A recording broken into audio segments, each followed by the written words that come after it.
सरकार झूठ बोलने का विश्व में नंबर 1 फैक्ट्री है। जिसको चाहती है उसको ईडी में फंसा देती है, जिसको चाहती है जेल नहीं, उसको वेल नहीं देती है। जिस युवाओं को आज तक यूपी में कभी 10 सालों में रोजगार नहीं मिला, पूरे दिल्ली में किसानों पर कोई बात नहीं होता है, युवाओं पर कोई बात नहीं होता है, कोई आज तक यूनिवर्सिटी नहीं खोल पाए, तो रोजगार क्या देंगे हमारे प्रधानमंत्री जी? आप इतना नाराज क्यों हैं? नाराज है कि मैं पढ़ लिख कर, हमारे बच्चे पढ़ लिख कर सब बेकार के 10-10 सालों से घूम रहे हैं। एक भी अपना पेंशन चाहिए, अपने अनपढ़ लोग हैं उनको पेंशन चाहिए, और अग्निवीर के 5 साल के लिए उनको नौकरी दी रही है सैनिकों में। ये कौन सा न्याय है? नमस्कार, आप देख रहे हैं कोहराम न्यूज़, खबरें वही जो कोहराम मचा दे। और मैं हूं आपके साथ सविता शर्मा, और मैं इस समय मौजूद हूं बनारस के चितईपुर में। तीसरी बार सरकार को मौका मिलेगा या बदलाव होगा? चलिए पूछते हैं जनता से, जानते हैं उनकी मन की बात। नाम क्या आपका? मेरा नाम विजय कुमार पटेल है। मैं इंदिरा नगर कॉलोनी में हमारा जन्म स्थान है। मैं यहाँ का ईंट भट्टे संघ में एक पदाधिकारी हूँ, और मैं माननीय प्रधानमंत्री के संसदीय क्षेत्र का बहुत कर्मठ समाज सेवक हूँ।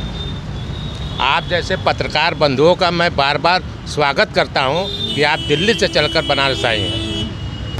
आपको क्या लगता है कि इस बार सरकार को मौका मिलेगा या बदलाव होगा? देखिए, सरकार को मौका तो नहीं मिलना चाहिए। झूठ बोलने वाली सरकार और प्रधानमंत्री जी बिना चुनाव हुए, हमारे सांसद और प्रधानमंत्री जी लगातार, मैं ऐसी आशा नहीं करता था, लेकिन बिना चुनाव हुए 400 नारा दे रहे हैं। मैं इसका घोर विरोधी हूँ। जनता जिसको चाहेगी उसको वो सरकार में आएगी, इसलिए कि 10 सालों में हमारे सांसद और प्रधानमंत्री एक भी डिबेट जनता के बीच में नहीं किए। विकास को लेकर क्या करें? विकास के लिए बनारस की सड़कें अति सुंदर हैं, सांसद जी को इसके लिए बधाई देता हूं, लेकिन रोजगार के मामले में भारत एकदम निचले पावदान पर है। महंगाई के मामले में? महंगाई के मामले में विश्व में एकदम 100 से ऊपर है। तो आपको क्या लगता है बदलाव होगी? एकदम बदलाव होगा। हम लोग एकदम चाहते हैं कि भाजपा 160 सीट पर सिमट जाए। नाम क्या आपका? विपिन कुमार सिंह, क्या करते हैं? पेशे से अधिवक्ता हूँ। तीसरी बार सरकार को मौका मिलेगा या बदलाव होगा? मौका मिलेगा, लेकिन पिछली बार कितने सीट से नहीं मिलेगी। इस बार जो नारा लगा रहे हैं 400 के पार नहीं जाएगा, क्योंकि अगल बगल की सीटें हम लोग देख रहे हैं। यहाँ पर मोदी जी का संसदीय क्षेत्र है, तो आप डरिए मत ना। यहाँ पर जैसे अभी ज़्यादातर बीजेपी माइंडेड माने मतदाता हैं, लेकिन अगल बगल जैसे चंदौली देख लीजिए, इधर गाजीपुर, मिर्ज़ापुर, भदोही, यहाँ पर जैसे अभी हम लोग देखते हैं, बात होता है कचहरी में, तो सीट फंसती नज़र आ रही है। लेकिन ऐसा नहीं है जो लगा रहे हैं नारा कि 400 के पार, लेकिन हमको नहीं लगता है कि 400 के पार जाएंगे, लेकिन बनेगी सरकार उन्हीं की। कैसे बता भाई, क्या नाम है? रवि पटेल। बदलाव होगा या नहीं? बदलाव लाना ज़रूरी है सरकार को। शिक्षा पे ध्यान नहीं दे रही हैं, और रोज़गार से बहुत। आप क्या करते हो? पढ़ाई करते हैं, किस क्लास में हो? BA final year. तो बेरोजगारी को लेकर क्या क्या? बेरोजगारी इस समय चरम पे है, सरकार को इस समय ध्यान देना चाहिए, या अपने कुछ योजनाओं को लाना चाहिए युवाओं के लिए। थोड़ा आप इस बार किस मुद्दे को लेकर चुनाव? रोज़गार। नाम बताओ। दीपक। आपको क्या लगता है इस बार सरकार को मौका मिलना चाहिए या बदलाव होगा? मिलेगा, पूरी तरीके से मिलेगा। इस मामले में? हर एक मामले में। क्या विकास हुआ 10 सालों में? आप खुद ही देख रही हैं, हर जगह रोड दुगनी। मैं आपसे सुनना चाह रही हूँ। रोड दुगनी हो गई, हर चीज़ हो गया, क्या नहीं हुआ? बेरोजगारी, महंगाई के बारे में बताइए। बेरोजगारी तो वो तो कोई भी सरकार आएगी तो उसके पास है ही नहीं, तो कहाँ से दे पाएगी? जितनी थी उतनी दे रही है। तो इस बार 400 पार एकदम। हाँ भैया, नाम क्या है? नमस्कार मैडम, अजीत कुमार सिंह है मेरा। क्या करते हैं? मेडिकल स्टोर है हमारा मैम, और इसी से हमारा जीवन यापन होता है। आपको क्या लगता है कि इस बार तीसरी बार मोदी सरकार को मौका मिलना चाहिए या बदलाव होगा? विपक्ष के पास कोई चेहरा नहीं है, और मैं अपनी बात कहूँ तो मुझे लगता है कि मौका मिलना चाहिए। हमारा बनारस विकास के नाम पर अगर देखा जाए तो हम पिछले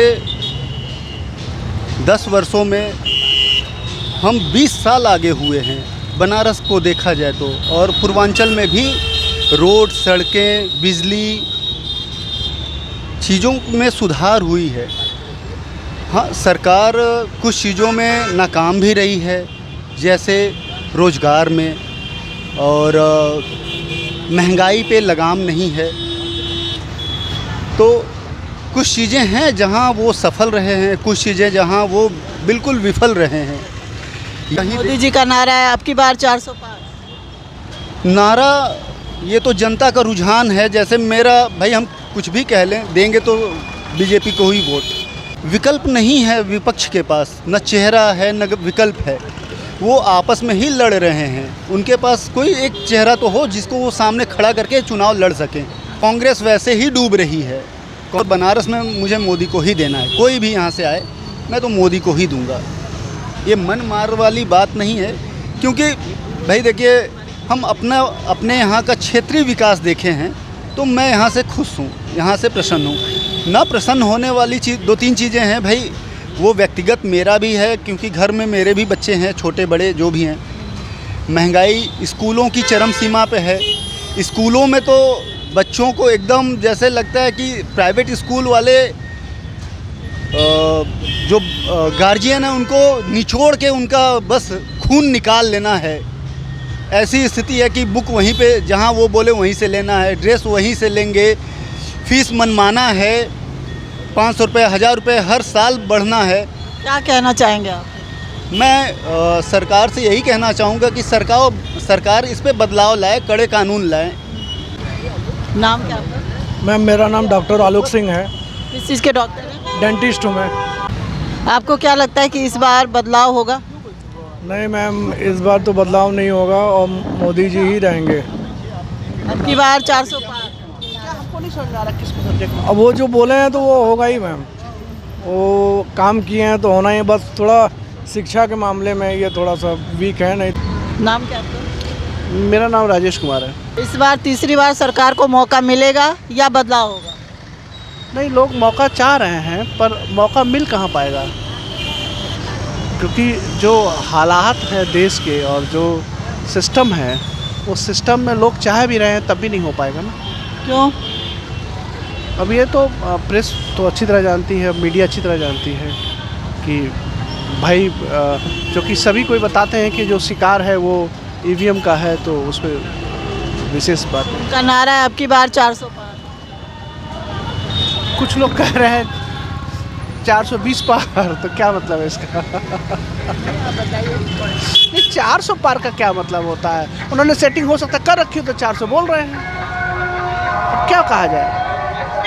जिसकी जैसी सेटिंग वैसे उसको बात कर रहे हैं सब। तो इस बार चुनाव में आप किस मुद्दे को लेकर वोट देंगे? देश में मुद्दा तो है, कई मुद्दे हैं। मुद्दे पे आपको क्या लगता है कि बदलाव होना चाहिए? 100% 10 साल का समय मिल गया इनको, उसी सरकार के तरफ लोगों को रुख करना चाहिए, क्योंकि जो चीज़ें अपेक्षा की गई थी वो इस सरकार में नहीं हुई। अब जो ऐसी चीज़ें हुई हैं जिससे आम जीवन में आम लोगों से कोई मतलब नहीं है। यानी आप इस सरकार से बहुत निराश?